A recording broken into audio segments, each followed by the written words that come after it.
Assalamualaikum warahmatullahi wabarakatuh. Halo Sobat Abjad, selamat datang di channel kita bersama Abjad Media dalam podcast edition bersama saya Miftahul Rizky. Nah, Assalamualaikum. Assalamualaikum. Yes, naruh tuh mata merah gitu tuh Bang. Biasa, ini lagi Euro ini. Semalam begadang terus kita. Lah, Prancis. Prancis, udah begadang kalah. Iya. Rada nyesel nonton itu kita. Habis subuh kan ya? Habis subuh. Ya elah, tapi bahagia dah. Yang penting mah hari tetap bahagia kan ya? Alhamdulillah. Sehat tapi sehat. Alhamdulillah. Nambah gemuk, alhamdulillah ya. Nah iya pantesan nama bulat. Gimana kita nih? Ini Bang Narul, selamat datang ya di channel kita nih ya. Kita mau ngobrol nih. Ya. Ngobrolin yang lagi bikin ribet. Jadi ada gini Bang Narul, ada kasus di Twitter sempat rame tuh. Ya. Ada kasus guru TK, dia pernah terjebak dalam korban pinjaman online atau pinjol. Pinjol. Jadi tuh dulu kasusnya gini, dia pernah minjem uang tuh 5 juta. Ya. Di satu aplikasi namanya Pohon Uangku apa namanya itu, masalah tuh 5 juta, ternyata yang cari cuma 3,7 juta. Ya. Lah yang tadinya dia di kesepakatannya bersama tuh ya, habis dia daftar kesepakatan bersama, ternyata yang tadinya 3 bulan di dalam kesepakatannya tiba-tiba dari pihak sananya dimajukan jadi cuma 7 hari. 7 hari. Bayangin, lagi kagak punya duit, Suruh duit bangin. baru turun dari utang tadi itu, dari pinjaman, suruh lunasin 7 Dalam. hari. Kalau enggak ntar kena inian, kena cash biaya lanjutin Kena lagi. bunga lah istilahnya. Kena bunganya. Ah. Lah akhirnya bingung. Saking bingungnya itu tuh orang, si guru TK itu dari Semarang itu. Dia akhirnya gimana caranya nutup tuh utang, akhirnya minjem lagi. Pinjaman online lagi. Pinjaman online lagi. Nah. Yang tadi cuma satu aplikasi sampai 20 aplikasi. Yang tadinya utangnya cuma 3,7 juta, Hah? tembus 200 juta lebih. Nah, itu kayak gitu sekarang tuh. Jadi sekarang tuh ada yang namanya sistem baru dalam keuangan kita ya. Pinjaman mudah dengan menggunakan sistem online. Kita bisa dengan mudah meminjam uang dengan menggunakan aplikasi yang ada di gadget kita. Itu gampang banget tuh. Tetapi ternyata banyak sekali kasus-kasus orang itu ketika minjam uang di pinjaman online yang tadinya misalkan tadi saya ceritakan itu, yang tadinya jangka waktunya pelunasan 3 bulan, ujuk-ujuk jadi 7 hari. 7 hari. Dan merugikan orang yang berhutang. Lah iya. Nah itu kalau dalam kacamata Bang Narul gimana itu? Iya, memang pinjaman online ini menjadi masalah ya di negara kita. Ya memang salah satunya kemudahan, tetapi banyak juga hal negatifnya. Betul. Ya memang kalau kita minjem duit ke bank, itu syaratnya banyak banget. Emang ribet ya? Ribetnya minta ampun. Banget ya? Ya, makanya timbullah pinjaman online ini. Iya. Yang memang syaratnya mudah, cuma cukup KTP kadang kan. Iya. Sedangkan kalau kita pinjam di bank, ya, itu kita harus menceritakan KTP dan harus ada apa istilahnya ya? Agunan. Iya, Jaminan, BPKB, surat tanah dan lain-lain. Sedangkan pinjaman online itu cukup KTP aja. Jadi masyarakat istilahnya tertarik dengan pinjaman online ini. Ya, iya, gampang tetapi soalnya. tidak menghitungkan dampaknya itu seperti apa. Karena saking mudahnya itu ya. Saking mudahnya itu. Tapi emang bener sih itu Bang Narul ya. Jadi itu emang syaratnya itu cuman kalau yang aneh baca nih ya, aneh tadi baca itu. Jadi kita buka tuh aplikasi, download, daftar tuh, masukin nama, NIK. Nah, cuma suruh foto KTP sama foto kita lagi megang KTP tuh. Iya. Cekrek, Langsung udah. cair. Langsung bisa cair. Nah, kayak gitu emang tuh gampang banget. Tapi dampaknya setelah itu kita dikejar-kejar oleh rentenir istilahnya. Iya, makanya. Rentenir online ini. Model-model baru orang ya. Orang ngerampok dengan cara yang baru. Nah, ini masih ini nih Bang Narul, masih ibaratnya masih satu kasus ya. Ada yang lebih unik lagi ya. Jadi gini, ketika kita nggak mampu bayar pinjaman kita ya, katakan dalam waktu 7 hari itu kita nggak mau bayar, itu kan kita langsung nanti akan diteror tuh, ditelepon sama customer service-nya kan untuk lunasi utang. Kalau dalam waktu misalkan sampai 7 hari lagi, 7 hari lagi misalkan, kalau nggak mampu lagi, itu nanti baru tuh kita mulai merasakan dampaknya tuh Bang. Bakalan diteror juga. Lebih parah lagi terornya. Jadi nih ada kasusnya tuh gini.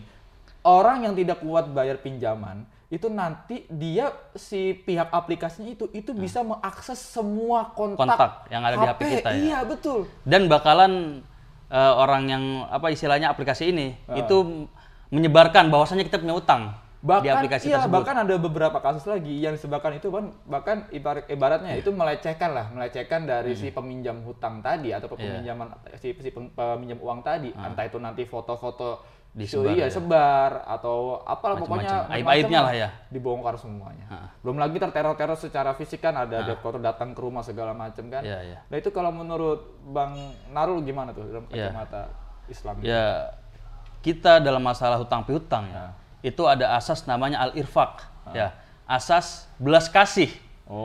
Jadi ada istilahnya kasih sayang dalam hutang piutang ini. Betul. Dalam pinjam meminjam ini. Ya. Umpamanya saya punya utang, kepada seseorang, atau saya minjem online gitu. Katakan Enes sama Anida. Ya, punya utang. Terus. Itu tidak boleh orang minjamkan hutang itu ngasih batas waktu buat ganti. Loh, berarti emang kalau misalkan Ani minjem sama ente nih Bang. Iya. Ani minjem duit, katakan Ani minjem duit dong Bang Narul 5 juta bakal biaya lamaran misalkan ya. Saya tidak boleh memberikan waktu kepada Cak Rizky gitu, buat mengganti. Iya, paham. Itu dalam Islam seperti itu.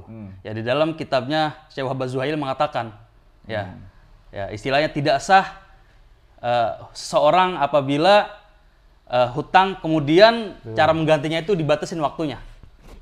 Itu tidak boleh. Ya memang orang yang mengasih hutang, orang yang memberi hutang itu punya hak untuk menagih. Benar. Tetapi harus tahu dulu, lihat kondisi orang yang diutangin, apakah dia dalam keadaan baik atau tidak. Ya, makanya dalam Al-Quran juga dijelaskan ya, kalau kita ingin menagih hutang, itu kita harus melihat orang tersebut, apakah dia lagi punya duit, apakah enggak, apakah dia lagi banyak masalah atau tidak. Kalau lagi tempatan kita nagih pas punya duit mah bisa aja balik. Itu sah saja balik. Tapi kalau lagi susah? Kalau lagi susah kita tidak boleh memaksanya. Itu karena tadi akan al-irfaq itu dalam hutang itu ada istilahnya belas kasih sayang, asasnya itu. Paham. Ya, jadi dalam hutang piutang ini tidak ada orang yang dirugikan atau orang diuntungkan. Karena asasnya itu ya belas kasih itu. Itu asas dasarnya kayak gitu ya. Tapi kan gini nih Bang, tapi di dalam realitanya ya sekarang ya. Ini ada video itu yang menggambarkan orang yang ngutang sama yang ngasih utang, ketika yang ngasih utang itu misalkan lagi nggak punya uang, terus kan dia akhirnya minta secara baik-baik ke yang dia utangin nih.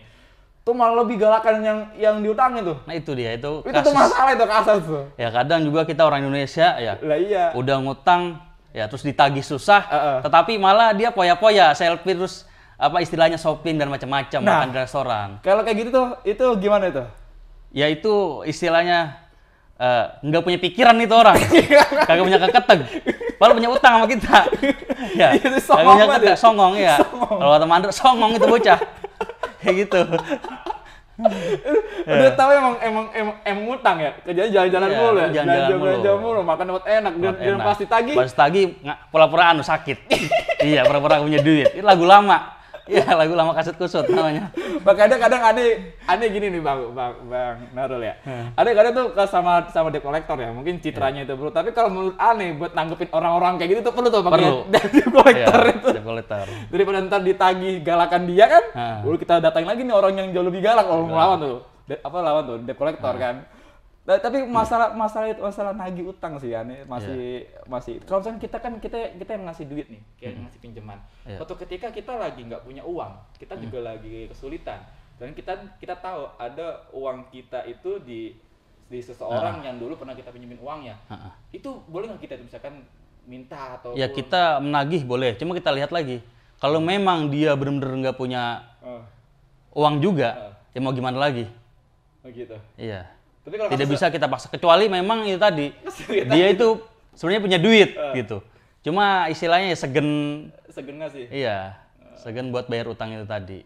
Tapi emang itu sebenarnya itu salah satu sifat buruk juga sih ya.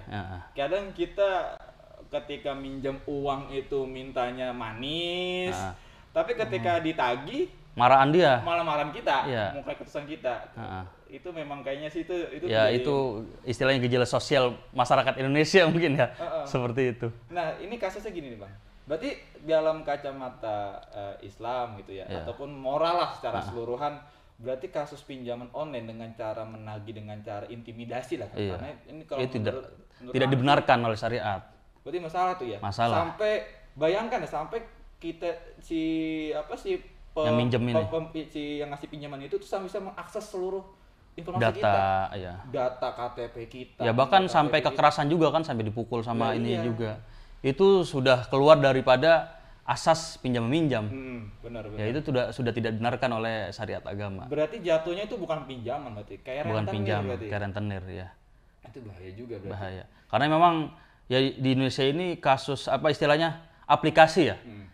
Pinjam-minjam secara ilegal itu sampai ribuan kasusnya. Yang istilahnya yang mengadakan peminjaman itu sampai 3.000 sekian. Dan itu pun alhamdulillah udah dihapus oleh otoritas jasa keuangan di Indonesia. Ya. Sama ini sebenarnya Bang Narul nih. Kita akan coba bahas ada satu masalah lagi terakhir ya. Jadi ini unik. Mungkin teman-teman sobat abjad sekalian yang nonton di rumah mungkin pernah yang ngebuka kotak masuk pesan. Itu kan banyak nomor-nomor asing ya, dan sering menawarkan pinjaman online. Nah itu jadi pertanyaan Bang Narul. Karena ada kasus, ini baru terjadi bulan-bulan ini ya, terakhir ini, itu ada 2 orang, dia itu nggak merasa minjem uang, tapi ujuk-ujuk ada duit transfer masuk, 800.000, centing aja. Kalau teman kita mau lihat pusat deh, duit masuk nih, enak nih, rezeki kan. Tapi mereka ini cerdas. Dia pengen cari tahu ini dari mana uangnya.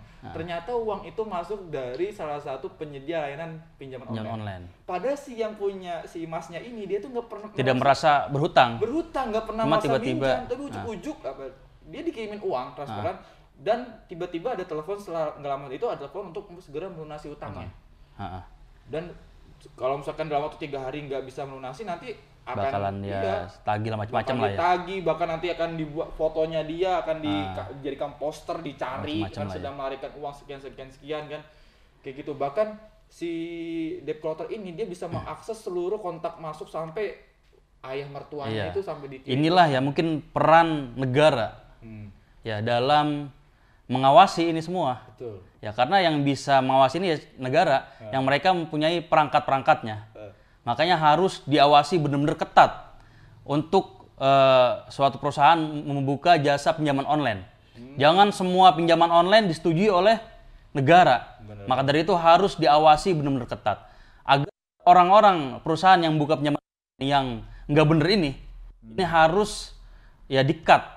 Ya, harus tidak diizinkan. Karena sangat merugikan masyarakat Indonesia. Seperti itu. Tapi kalau misalkan gini, kalau ini ya Bang Harul ya.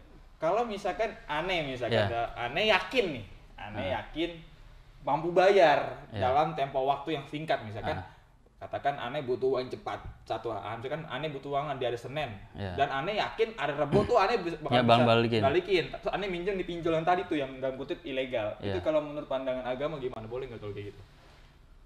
Ya alangkah baiknya ya kita menjauhi yang memang pinjaman yang ilegal ini. Betul. Karena takutnya bisa jadi ketika hari Rabu kita tidak bisa melunasi karena ada kejadian apa macam-macam ya. Karena kita tidak tahu. Nggak bisa memprediksi tidak bisa memprediksi. Lebih baiknya kita benar harus hati-hati ya dengan pinjaman online ini. Dan harus ya menjauhi lah. Apalagi pinjaman online ini istilahnya ilegal.